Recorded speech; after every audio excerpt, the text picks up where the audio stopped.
சிம்பிளிஃபிகேஷனில் அடுத்த சம் பார்க்கலாம். 0.5 plus 0.55 plus 0.555 plus 0.45 equal to x எனில் x இன் மதிப்பு காண்க கேட்டிருக்காங்க. ஸோ இந்த மாடலில் சம் கேட்டாங்களா 0.4 3 7 6 இந்த மாதிரி கொடுத்தாங்களா. ஃபர்ஸ்ட்டு இங்கே என்ன வேல்யூ இருக்குது 5 இருக்கா. ஸோ 5 காமனாக வெளியே எடுத்துக்கலாம்.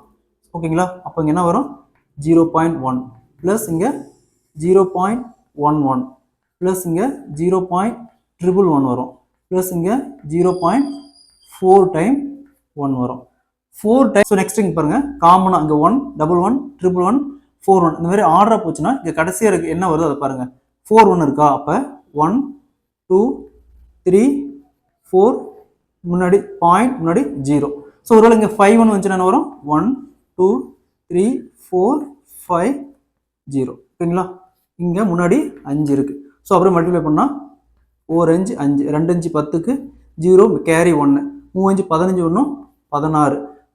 நெக்ஸ்ட்டு 16க்கு 6 கேரி 1. நெக்ஸ்ட்டு 5 21 21க்கு 1 மீதி 2. So 2.1605. So answer will be 2.1605. Option B is the correct answer.